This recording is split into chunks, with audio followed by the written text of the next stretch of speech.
Hi, everybody. Welcome to another Kolaj Live Online. This is the journal launch for PoetryXCollage, or maybe it's Poetry and Collage, Poetry with Collage. The X is up for you to decide how you want to pronounce it. A little bit about this project. We ran a call for artists, I think, back in January or February of this year. For a poetry and collage residency, and we had such a huge turnout that we decided to do 3 rounds, 3 groups of 12 people. The first round was in March, and the lovely faces that you see on your screen today are members of that round of the residency. We did a second round in April, and we're doing a third round in September. The results of the first round are volumes 1 and 2 of PoetryXCollage. And the purpose of the residency was to explore the intersection of collage and poetry. And we asked the question, what makes a collage? What makes a poem? What makes a third thing when you put those 2 things together? And I see people in the chat saying no sound. Can anybody, do you all hear me? Chris, or yeah, okay. Other people say they can hear.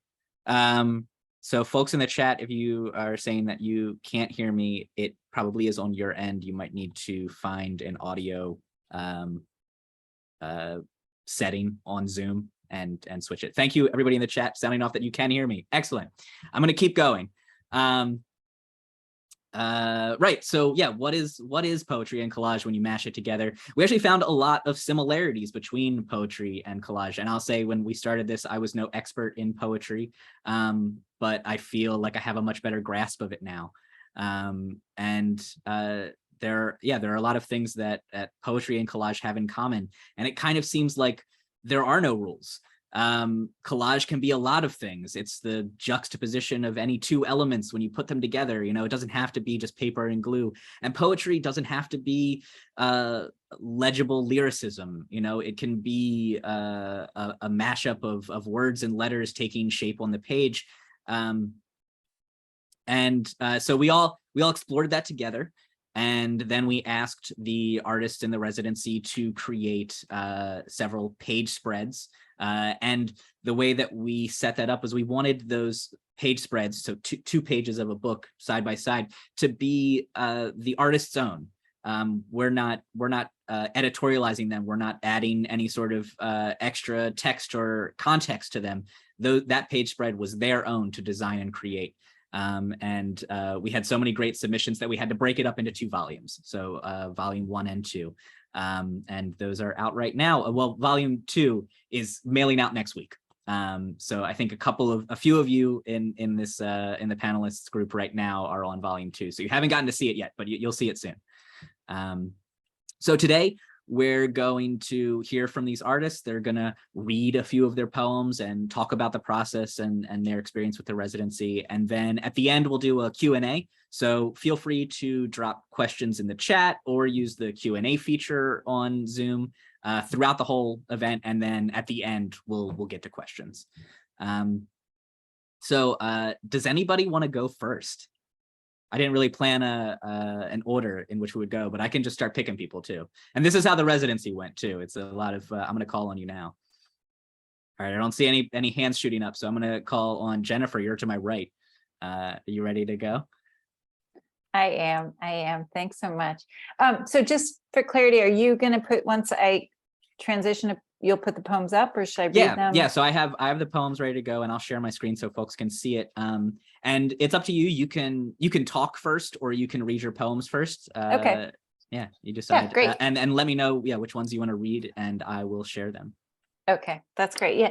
So I did want to say just a few things. A shout out to you and Christopher and Rick and my cohort of fellow artists and poets. I really felt like it was your generosity and energy that sort of drove the meaning and exploration and fun of the entire Kolaj Institute experience. So I encourage everyone to join the Kolaj Institute revolution.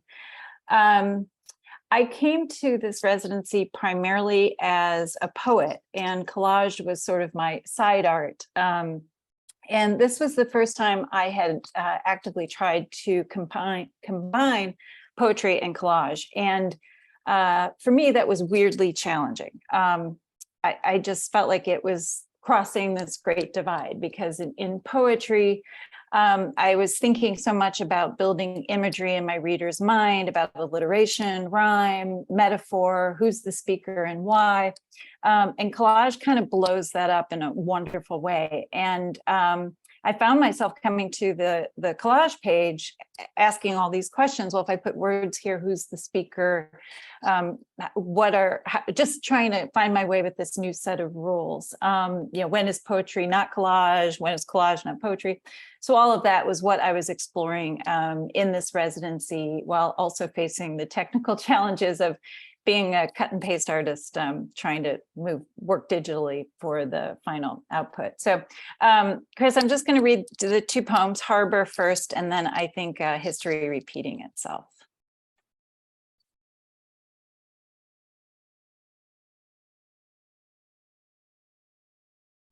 Okay, so this is called The Invitation.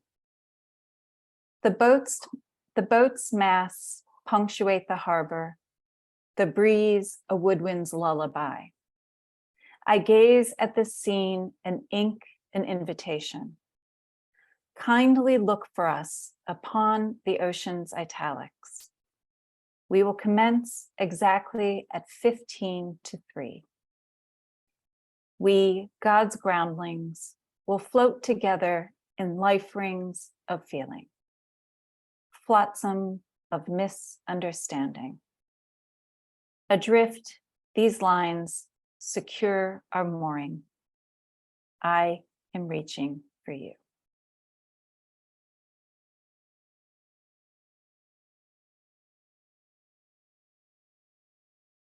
So this, I wasn't really getting, okay.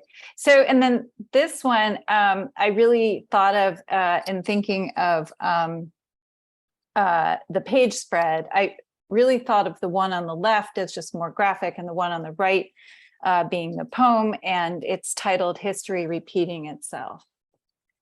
An apartment building, destroyed by a Russian rocket, destroyed by a rocket, attack in the Pozniaky district, attack in your district, of Kiev on February 25th, of your city any minute now. Thank you.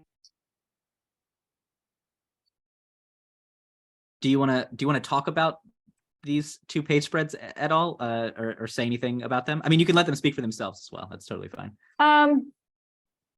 Yes, I think I will let them speak for themselves. Excellent.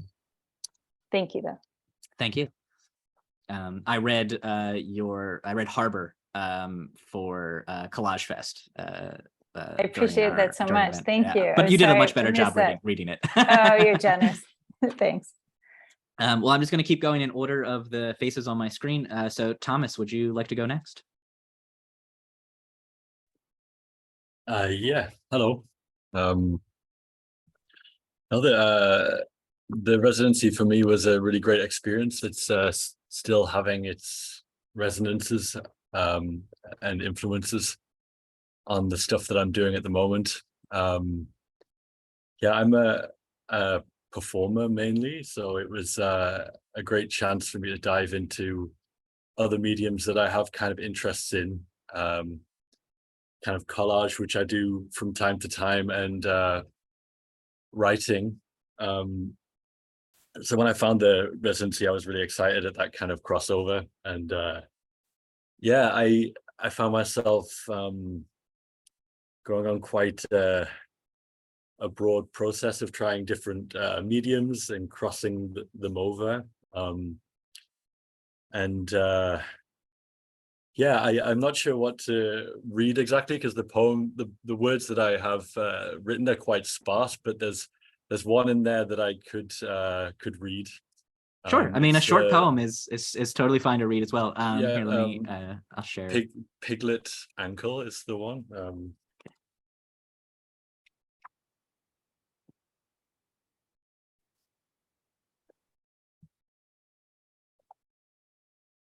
This one? No, it's Oh, this that one. Yeah. So there is a piglet latched to my ankle. Knees knuckle-like, this fetus-looking thing, a flagrant display of my own culpability. I got caught stealing antique glass negatives the other day. Sometimes I feel nauseous from realizations that this is all going nowhere. So yeah, that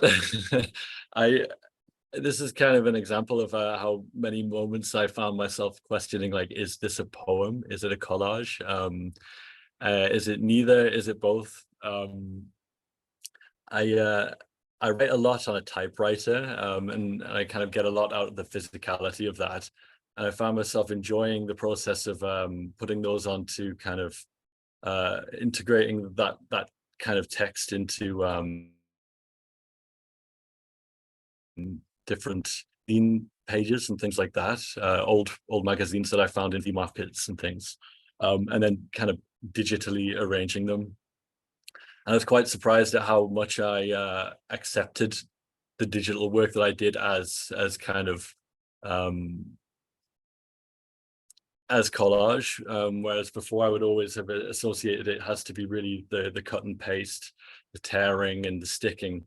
But I managed to kind of I found myself going quite deep into the process of using Photoshop as a medium, let's say, and just trying to kind of translate the texture of the materials I was working with into the digital form. So this one was actually based on a dream I had, an anxiety dream, which is why I guess it's so kind of fragmented. And yeah, I always find that collage is quite good as a medium to represent fragmented thought and dreamscapes. And in this one, I suppose I wanted to kind of playfully capture the kind of the tension around this dream, or this sense of guilt that I was experiencing. Yeah, a lot of the things that I made during the residency kind of came in some way through a dream, or kind of just a flicker of a thought which grew into an idea, which is what I enjoyed about the collaborative aspect of everything. The fact that we were kind of it was a real hybrid of ideas, like pinging across the oceans and turning into things. And you could see the little traces of them here and there in different people's work. So yeah, it was yeah, a really interesting process in that respect. And yeah, I'm very, very grateful for the chance to do it. Yeah. Thank you, Thomas. And yeah, to speak to your is this a poem, is this a collage, I'll just share this one so everyone can see it as well. Yeah. This one also came out of a dream, which I think is where the best ideas come from. Yeah. Excellent, thank you. All right, Anthony, you're next on my screen. Cool. All right. Thanks, Chris. Hello, everybody. Yeah, I suppose I kind of jumped at the chance when I saw the Poetry and Collage residency coming up, because although I'm mainly a collage artist, I often have written poetry in response to my own work, or I've often written sort of short stories or statements that are standalone, but in response to work that I've made, visual work. But during the residency, I really found a lot of new ground in integrating visuals and text in this kind of more intimate manner, right? You know, both actually having the physical text on page, experimenting with the form and shape in kind of a shape poetry way, just seeing how I could play with the visual aspect of text as well. And I really felt like the residency opened up a lot of new ground for me. And it was a really lovely experience. I've I've had a lot of fun responding to and exploring with my residency mates. And it's really given me a lot more confidence in the poetry side of things. And I'm kind of continuing to develop this part of my practice. I think I'm going to focus on this particular aspect for a while and see what comes of it. So I really did explore a lot of different kind of avenues here. So I'm trying to think what would be interesting. I think maybe the supposed stranger and lost, Chris, because they're both on the same page spread. So is on the right, and on the left, I suppose, is thinking about a blackout poem, and I'd had an interesting experience listening to Rod Boyer talk about disjunction in collage, and he was speaking specifically about haiku and images in empty space and what fills the empty space. And during that talk, we were talking about silences also, and I really wanted to do a blackout poem, but to find a way of honoring the silences. So on the left, I have just cut out words and put a same colored page, ivory page behind to create just empty space instead of drawing over it. So the supposed stranger. These words glanced at the heart suddenly. The stove, the supper, a cup, the last slice of bread. Please, stranger, come and sit at the table. Divide the bread into small pieces. Sat at one corner, head on hand, gazing, heart. Sudden, bright, wrinkles appear and smile.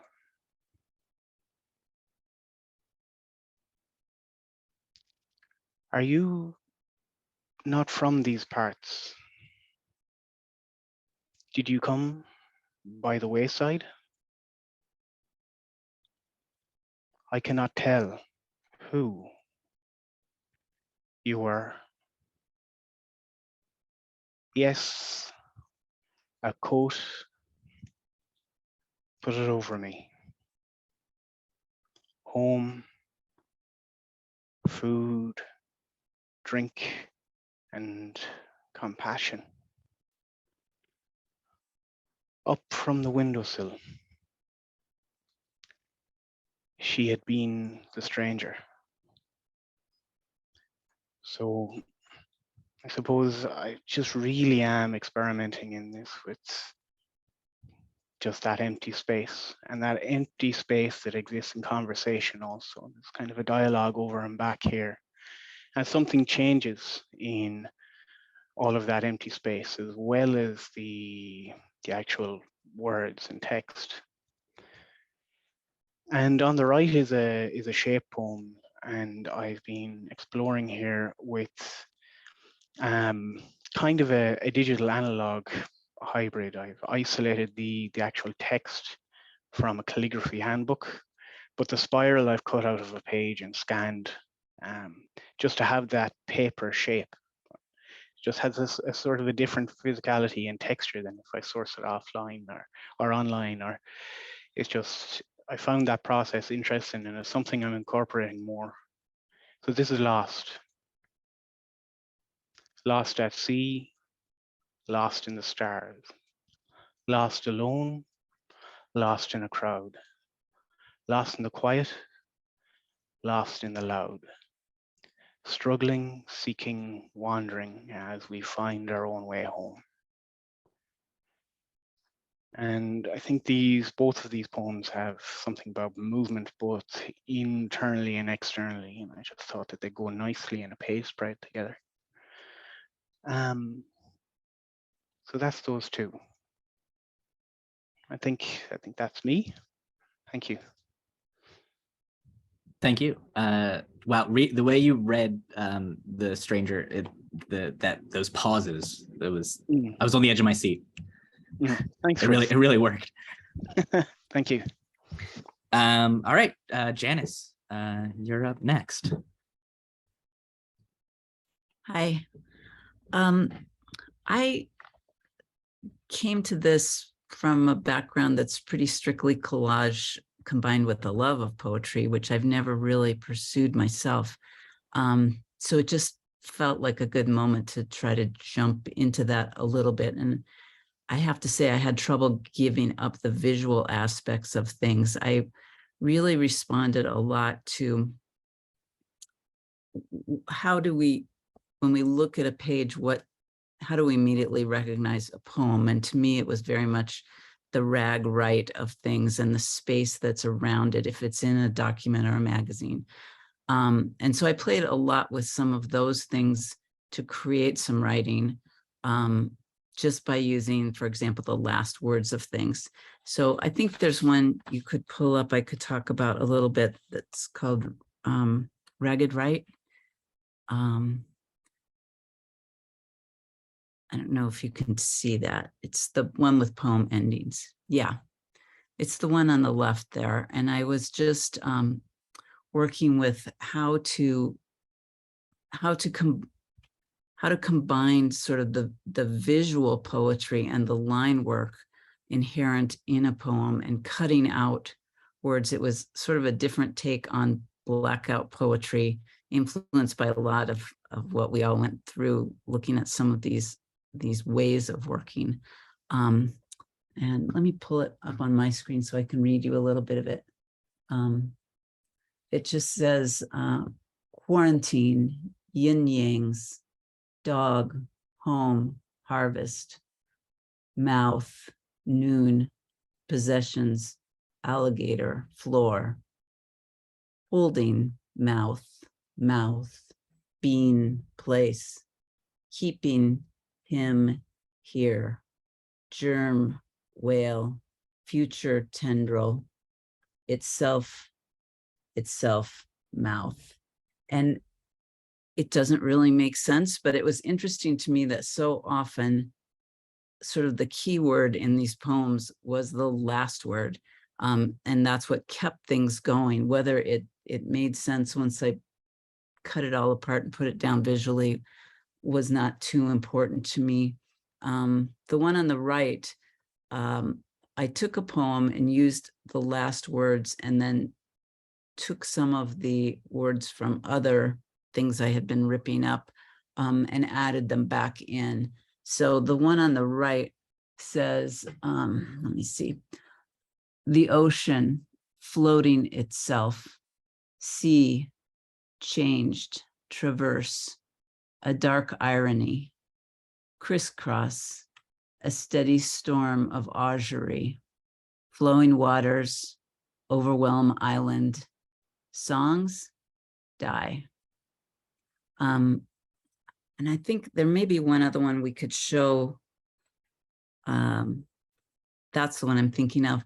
The one on the left here was a response to someone else's poem that I worked on, who wasn't part of our group, but was, it was sort of an outline event that I think Cheryl had mentioned was happening. Someone had mentioned was happening that I attended online, in which the people from a literary magazine called Tiny Spoon were taking the existing issue of that magazine and cutting it up, or reworking things in terms of literature and words, or in terms of collage.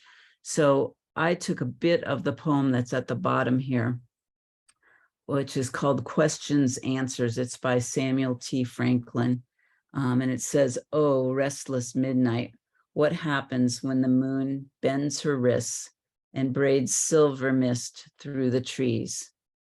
So I incorporated that whole O thing and the moon thing into the visuals I was working with, and titled this What When, which were the two words from the front of his questions that were within this stanza. So that was kind of fun for me, because I actually, in order to submit it to be published in their magazine, needed to get permission from Samuel Franklin. So aside from meeting all these wonderful people in our group, I also made some contacts sort of beyond into the poetry world, which was fun for me.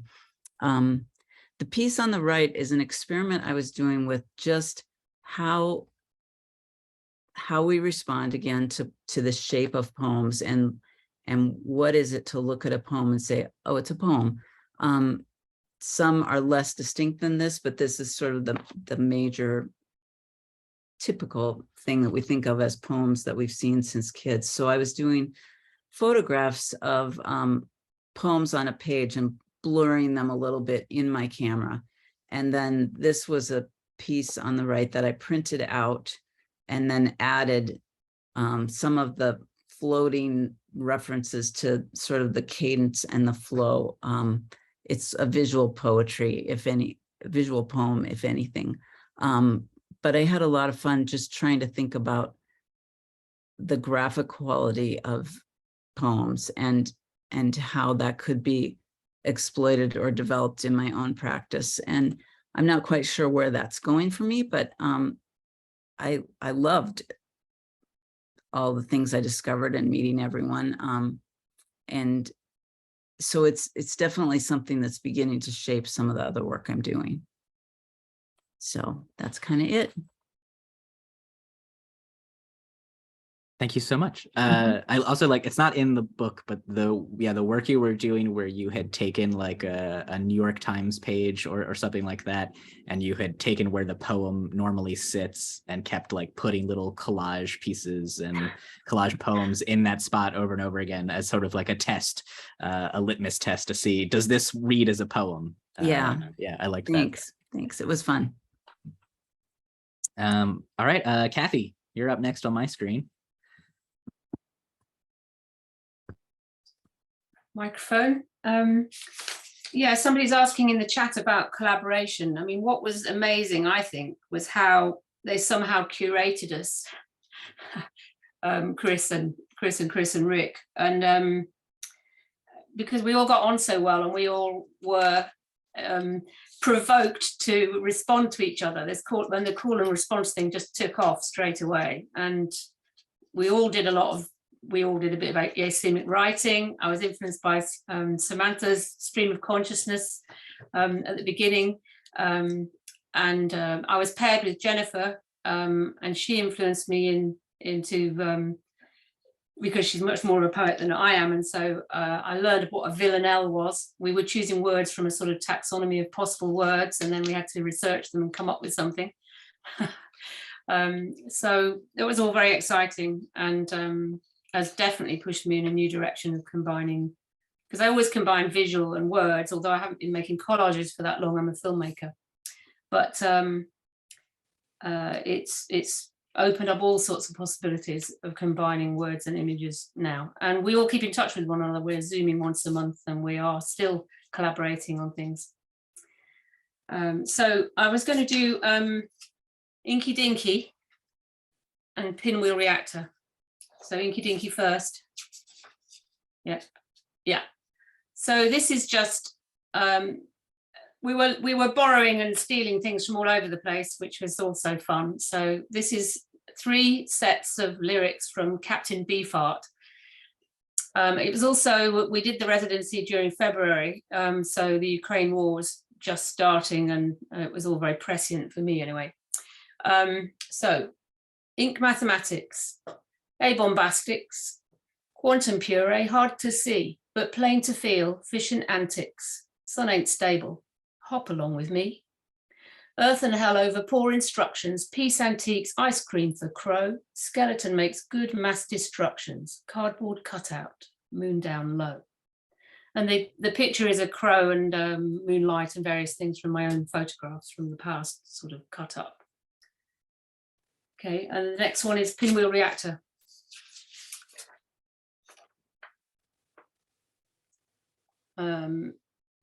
Oh, it's in the next one, Chris. It's in the next book, isn't it? So do you want me to read something else? Okay, just give me 1 second. I can get it. It's in the collaborations in the second one.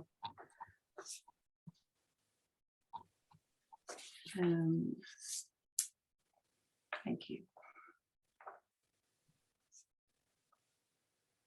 Yeah, so it's this right-hand one. Pinwheel Reactor. In the exclusion zone, a nuclear threat. Flora and fauna have returned to wonder. Missile me and its Russian roulette. Hot particles, spent uranium debt, contaminated soil where tanks now thunder. In the exclusion zone, a nuclear threat. Colour splinters off, drains the internet. Propaganda, borders and warmonger. Missile me and its Russian roulette. It's pandemonium, a hellscape upset, spiraling half-lives. I'm a pinwheel reactor. In the exclusion zone, a nuclear threat. Chernobyl soldier selfie, a giant film set. Zaporizhzhia, now scissor and shudder. Missile me and its Russian roulette. Enemies of state subdued with regret for an Oscar performance blunder. In the exclusion zone, a nuclear threat. Missile me and its Russian roulette. So that was quite fun to do. And it was the week of the Oscars with all the mistake, Will's mistake and the enemy of state. And it's quite a few Americans in the group. So that was, everybody kind of understood that, which was nice. And people helped me with the wording and changing things. Thank you, Cheryl. Thank you, Jennifer. So that's me. The project with the villanelle was really interesting too, because it started with sort of a deconstruction of what a villanelle was visually, and then but it was a linear version originally, and then it got turned into that spiral shape, and just watching the evolution of that take place was really fun. Samantha, you are up next. Hello. Yeah, it was a very enjoyable and experimental space, seeing people putting things on the Slack and referencing each other's work. And so it was very much germinated different ideas and ways of working and responding to different poem types. The poem that I had was Cento, which is a patchwork of a poem from different authors and different voices. It was also in reference to, which one do you have up there? It was also in reference to Thomas's poem, which was called Every Day. So I was using as the part of my day different voices and things that I'd listened to, whether they were podcasts or people or songs or whatever had happened in that particular day. So there was different voices. I'll just read that now then. Oops. Every day, I am grateful that I wake up today. For there to be fruit, the question becomes, how are you living? How are you living for your growth? Should have known when the cop told me I was going too fast. He told me to speed like that, and it was bound to be a hell of a crash. I would pawn you my watch. I would pawn you my chain. I would pawn you this golden diamond ring.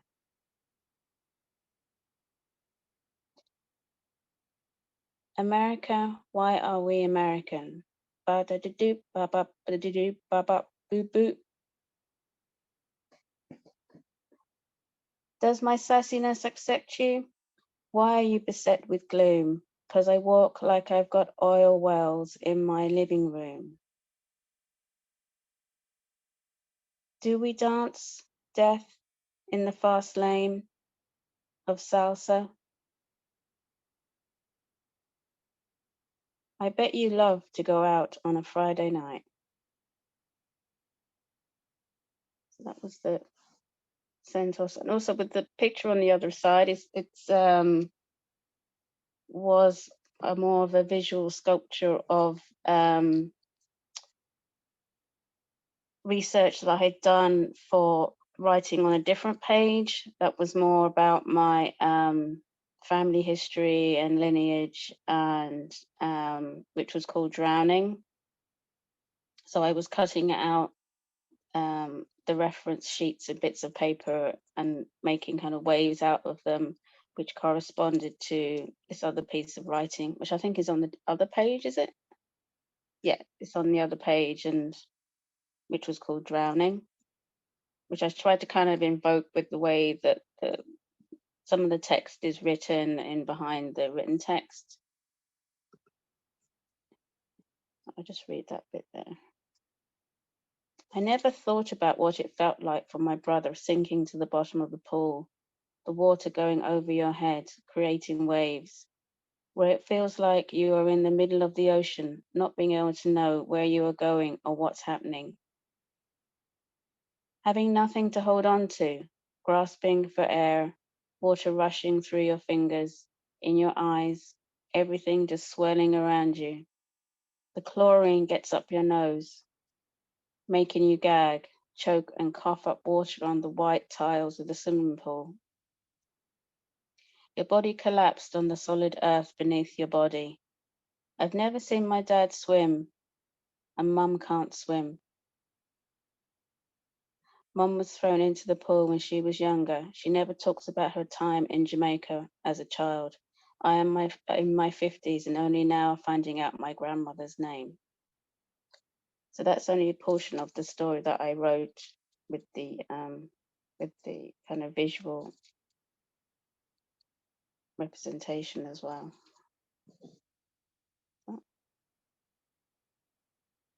Thanks. Yeah, you brought a lot of autobiographical nature, and like, I mean, there was a lot of like experimentation and playfulness throughout the whole residency, but you really like took it to another level as far as like emotional weight goes, you know. It's very strong stuff. Thank you. Thanks. And Cheryl, last but not least.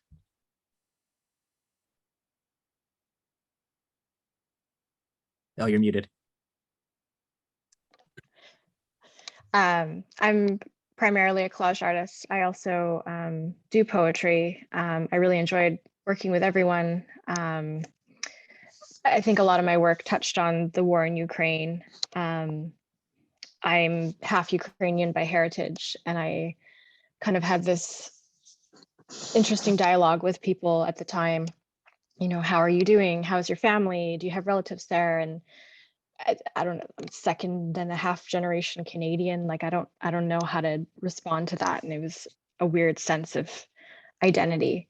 And so I kind of thought about it, and I was like, if I could be ethnically non-binary or culturally non-binary, maybe I would, because I live in the US and I'm Canadian and I'm half Asian and I'm half Ukrainian, and I'm just a person. So, but I think the war definitely affected me, and it's still affecting me.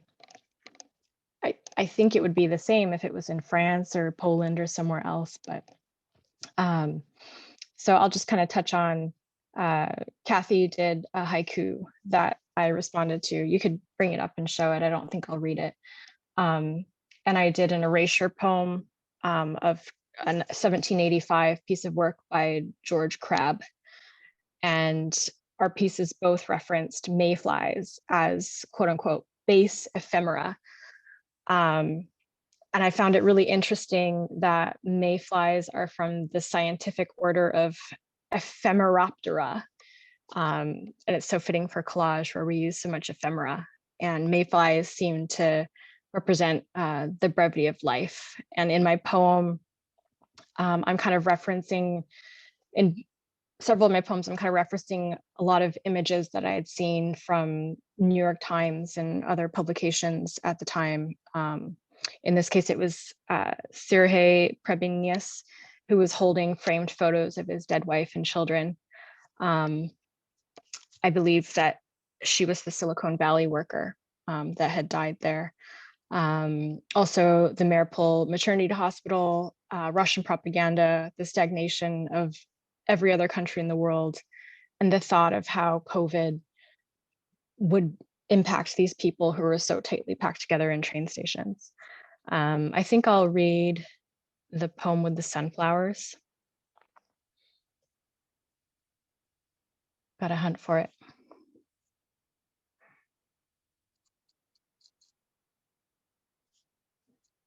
There we go. Words live lives. Alive, a lie, belie, besmirch, beseech, these each, they fly besieged, belief bereft, behave, betray, behoove, behest, beset, bemoan, bewail. The mothers, the children, the stage, the platform, to wait, the weight, the weeks, the weak, we weep. Are they allowed to say it aloud? Worlds live lies. And so again, a lot of images that I remember seeing, the maternity hospital in Mariupol, the train platform in Kramatorsk, the theater in, I think it was Mariupol, with the words children written in Cyrillic on the ground, so large that a plane could see. So yeah, and then maybe I'll share something lighthearted if you could, I think there's some haikus, there we go.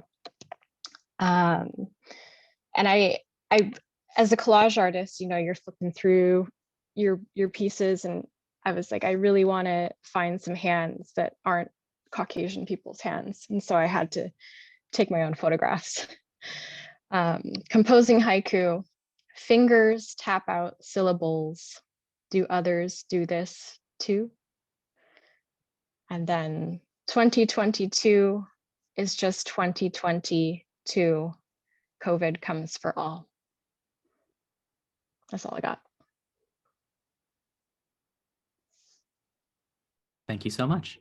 Yeah, it's the words live lies is funny. It's like it reminds me of the process of making a collage where you're sort of pulling out material from all of your sources and you're finding these connections, you're sort of drawing lines amongst like these unconnected dots, and then the words, they all have these like similar sounding syllables to them, and it's like you're making these connections where you wouldn't maybe normally see them, but you know, your brain is sort of doing all of the work unconsciously, but then you can kind of pull back from it and you see the patterns that were there the whole time. I really enjoy that one. I love a bit of wordplay. All right. Well, thank you all for reading your poems and talking about your work. We're going to do a short little Q&A. So if you all have any questions for these wonderful people, put them in the chat, or you can use the Q&A function. I see we have a question already. Let's see, Tarian asks, oh, this is about collaboration.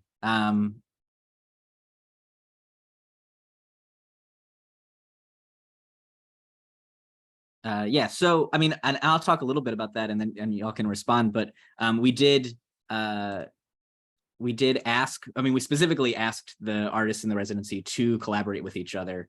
It was one of the many tasks that we handed them. We paired them up with each other so that they could do call-in responses, but we also sort of left it open to them to collaborate, and Cathy touched on that a bit as well. In volume 2, there is a section dedicated to collaborations that were done, and it doesn't really cover all of them. It's just a selection. In fact, these 2 volumes don't cover everything that all of these artists created. There's still a lot more, and some things that we maybe are holding on to and are going to release later in a different volume. But I also really enjoyed seeing you all bounce off of each other, because there's, and I think I talked about it in one of the sessions, is there's a lot of different ways to collaborate, and even just giving each other feedback was a sort of form of collaboration, and sort of watching some person pull at a thread, you know, maybe a taxonomical one, or, you know, doing a little bit of research. Villanelle's was certainly something that kind of went around like a little contagion. Asemic writing was another one that does anybody want to talk about asemic writing real quick? I don't feel like I did enough research into it to give a good explanation, but I'm looking at Janice maybe.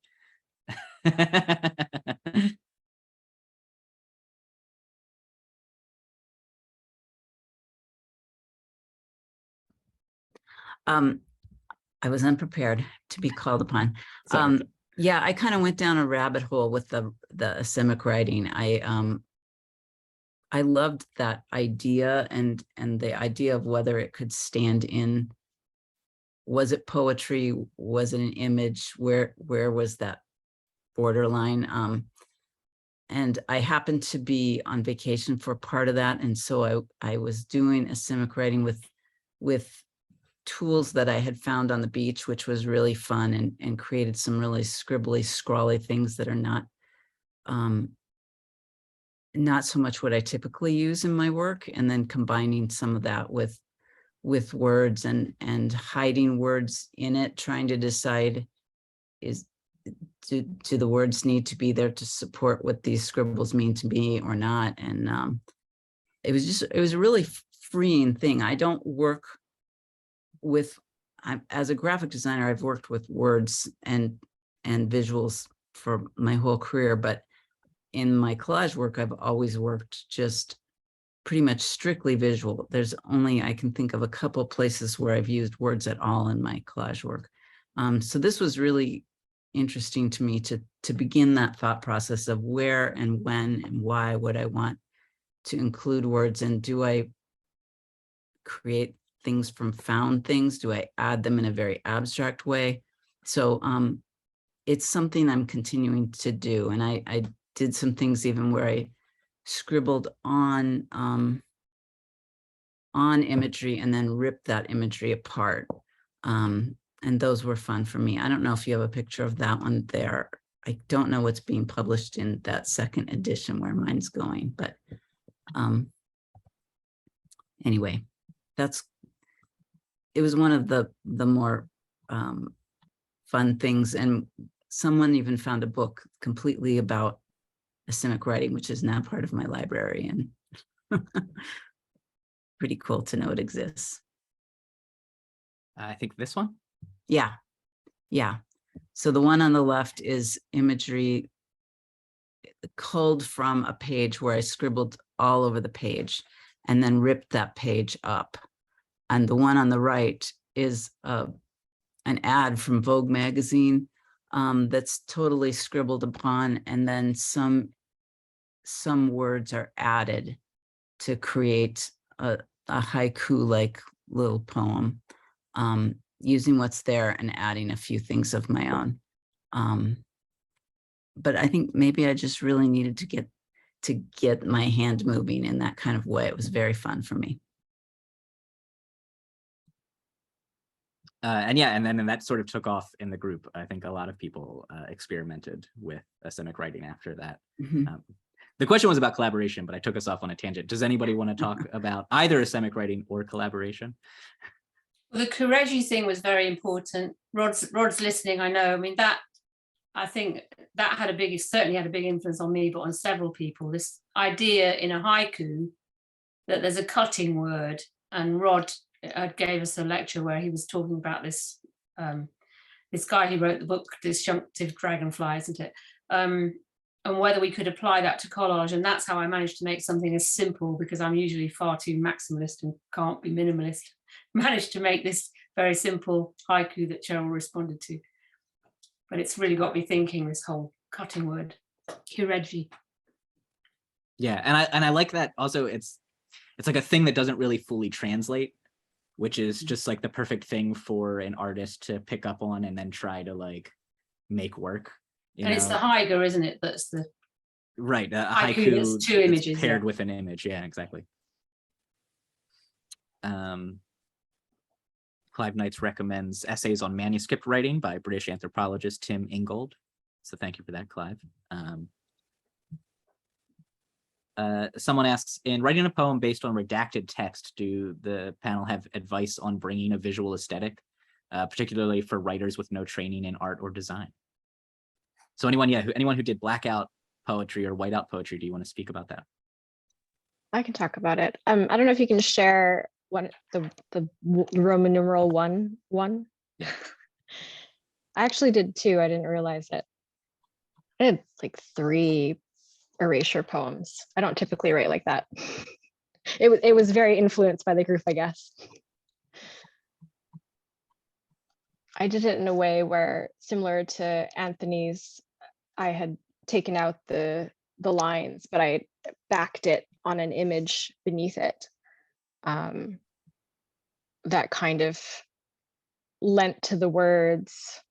I think on the page on the right was an image from the book that I took it from, and it shows like a little rose at the bottom. And then in, I don't know if you can find it, the St. Francis of Assisi one on the sunflowers page, that one was also, and that was a Life magazine prayer that I had cut out, and then I put on top of the cover of the Life magazine.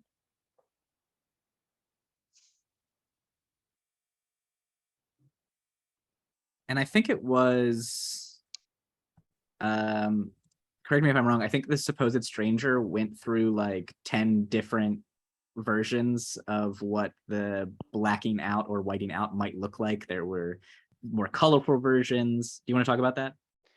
Yeah, I mean, I was just, as I said, I was kind of experimenting with that empty space, and once I had the ivory on ivory, I really started to change colors in the background. I was using block color first, just to see how that would look, and maybe the reds had more of an, for me at least, had this more of a kind of an angry intonation in that empty space, and the blues were sort of calmer, and that was quite interesting. And I did just block it then, or I cut out another small negative space and just started to back it with other images, which actually had a lot of vibrant color in them, and there's a lot of activity in the background. So the silences, I suppose, became noisy in some regard. So it was just very interesting to see how those choices changed that empty space. And I also found it a very nice way of writing, because it's quite like analog collage practice, I think. You know, when you're working with the limited field, you just have something on a page and you look down through the page, and instead of maybe being additive, you're removing things, but still making those choices. What makes sense as I leap from one word to another? And how do I end the gap? Will it make sense if I begin it here and, you know, end the gap here? Or, you know, do I want this word, or am I cutting it out? There's a lot in it. I really enjoyed that process. Yeah.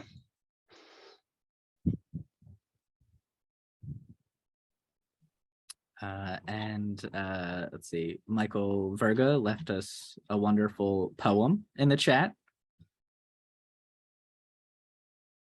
Mixed media with emoji. I love that.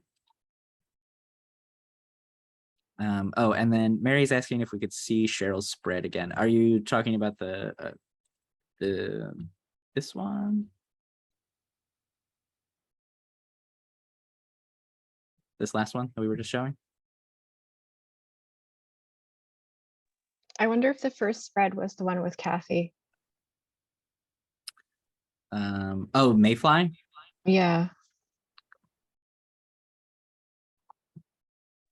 Oh, I'm wrong. Oh, okay. Well, yes, that one. Oh, okay, the question, will there be a call for future collage and poetry? I'm not sure if we're going to do another residency, or if we do, it'll be a ways off. But we are planning to open up submissions for PoetryXCollage, the journal, in the future. So what I was saying at the beginning of the event, there is one more round of this residency from the original call to artists that's happening next month in September. There are 4 more volumes to be released. So each round has produced 2 volumes, or will produce 2 volumes. So round 2 that happened in April is going to be volume 3 and 4. And that should probably come out maybe around October, is my guess. And then September's residency will have 2 more volumes, which will probably come out in around January. And I think in January, we'll open up submissions for future volumes. In that case, I think we might have some like guest curators, or we might curate things around a theme. For example, there might be a section on Asemic writing or something like that. And I think we'll always try to include some amount of like collaborations in at least like every other volume. But we hope that this journal keeps going for a while. We probably won't do 6 volumes in a year again, but maybe something like 2 or 3 a year is a more reasonable pace. And then I can't say for sure, but we might do a residency again, and maybe like a year or so down the line.